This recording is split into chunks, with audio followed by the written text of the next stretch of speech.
Morning students. आज हम लोग हिंदी साहित्य के अंतर्गत पाठ 3 आत्मा की शिक्षा के बारे में अध्ययन करेंगे। आत्मा की शिक्षा क्या है? यह एक आत्मकथा है। आत्मा की शिक्षा जिसको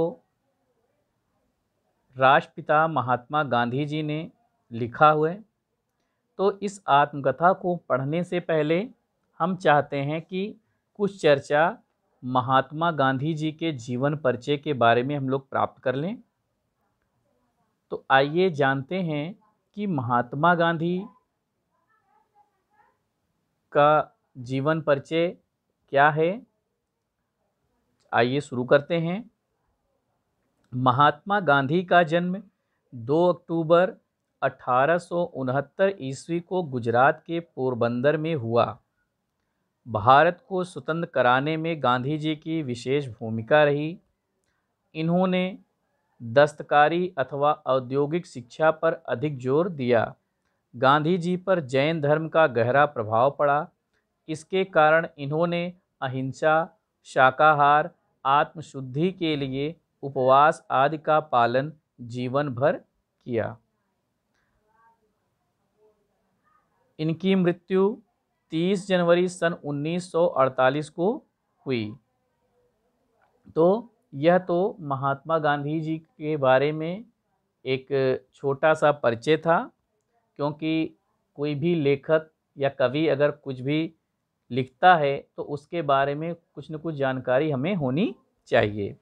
आइए हम लोग अब आगे बढ़ते हैं और पाठ के बारे में समझते हैं कि पाठ आत्मा की शिक्षा में, जो कि गांधी जी की आत्मकथा है, उस आत्मकथा में उन्होंने क्या लिखा है। आत्मा की शिक्षा।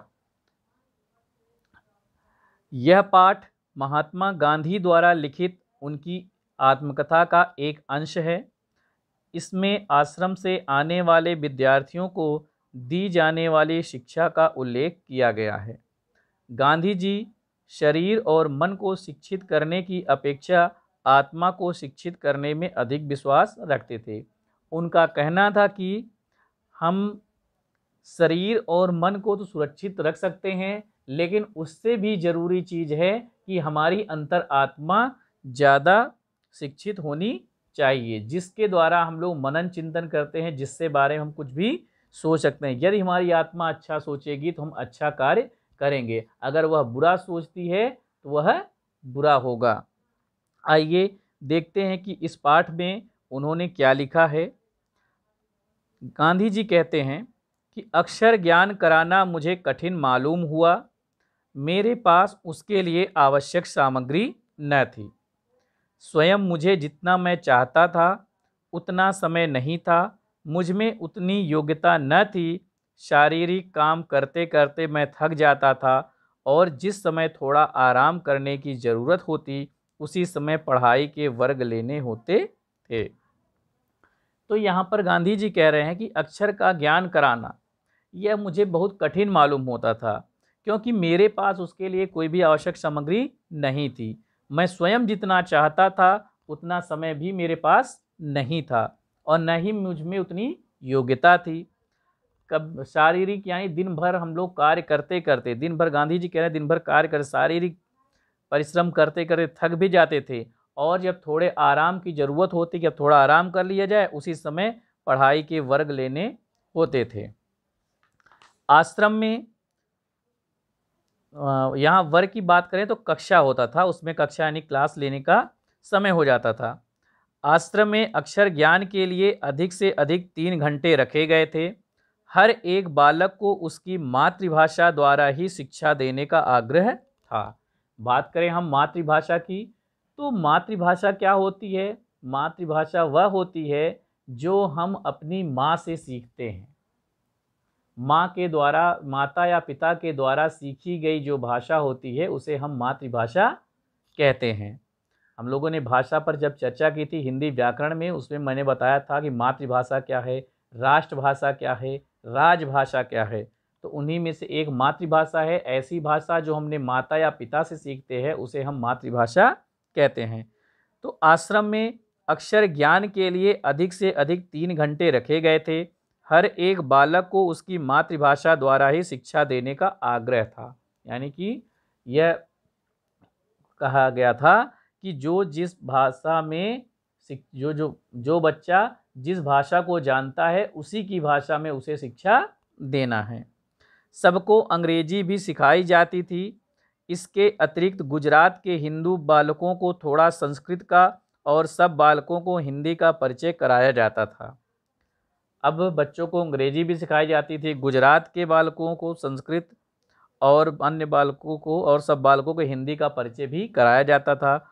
इतिहास, भूगोल और अंकगणित सबको सिखाया जाता था। यही पाठ्यक्रम था। पाठ्यक्रम यानी सिलेबस था। इतिहास, भूगोल, हिंदी, संस्कृत यह उस समय और अंग्रेजी यह उस समय का सिलेबस हुआ करता था जो बालकों को शिक्षा दी जाती थी।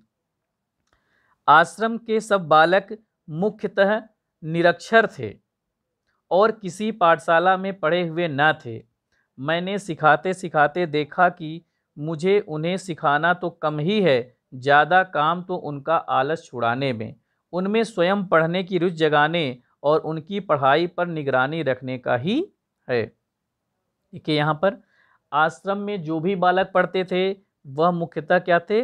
निरक्षर थे। निरक्षर यानी जो भी बिल्कुल पढ़े लिखे नहीं थे, यानी किसी भी पाठशाला में वह पढ़े नहीं थे, निरक्षर हुए जिन्हें अक्षर ज्ञान नहीं था।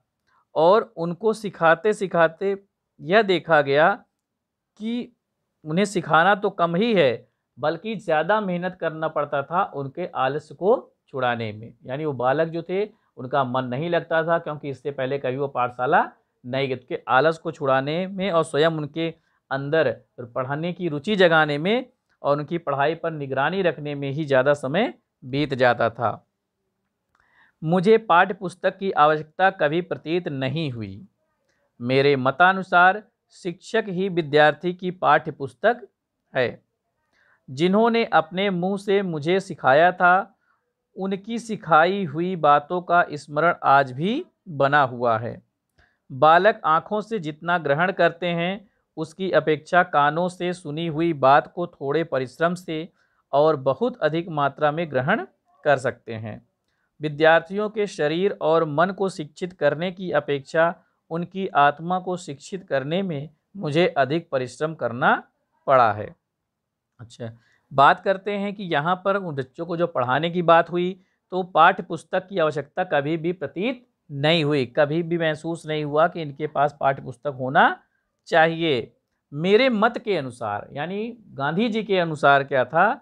शिक्षक ही विद्यार्थी की पाठ्य पुस्तक है। यानी एक शिक्षक जो है वही विद्यार्थी की पाठ्य पुस्तक है, उसके लिए बुक भी वही है, वही सब सारी सामग्री पढ़ने की वही है। जिन्होंने अपने मुंह से मुझे सिखाया था उनकी सिखाई हुई बातों का स्मरण आज भी बना हुआ। यानी जो गुरुजन जो शिक्षक विद्यार्थियों को शिक्षा दिए हैं या जो भी गांधी जी ने कहा कि मुझे मेरे शिक्षक ने जो सिखाया था उसका स्मरण यानी आज भी वह मुझे याद है। बालक आँखों से जितना ग्रहण करते हैं उसकी अपेक्षा कानों से सुनी हुई बात को थोड़े परिश्रम से और बहुत अधिक मात्रा में ग्रहण। तो बालक आँखों से द्वारा ग्रहण कर सकते हैं और कानों के द्वारा अगर सुने हैं तो उससे कहीं ज़्यादा आँखों से देखा कानों सुना थोड़ी मेहनत के ही वह सीख जाते हैं। विद्यार्थियों के शरीर और मन को शिक्षित करने की अपेक्षा गांधी जी के अनुसार क्या है? विद्यार्थियों के शरीर और मन को शिक्षित करने के बजाय उनकी आत्मा को शिक्षित करने में ज़्यादा परिश्रम करना पड़ता है, क्योंकि जब तक उनकी अंतरात्मा शिक्षित नहीं होगी तब तक कोई भी जानकारी कोई भी शिक्षा उनके अंदर नहीं होगी, वह उनके मन को कभी भी नहीं रुचिकर लगेगा। ठीक है, तो प्यारे बच्चों आज हम लोगों ने यहाँ तक जानकारी प्राप्त की। इसके आगे की जो आत्मकथा है यानी आगे की जो कहानी है वह हम लोग अगले वीडियो में पढ़ेंगे। तब तक के लिए धन्यवाद।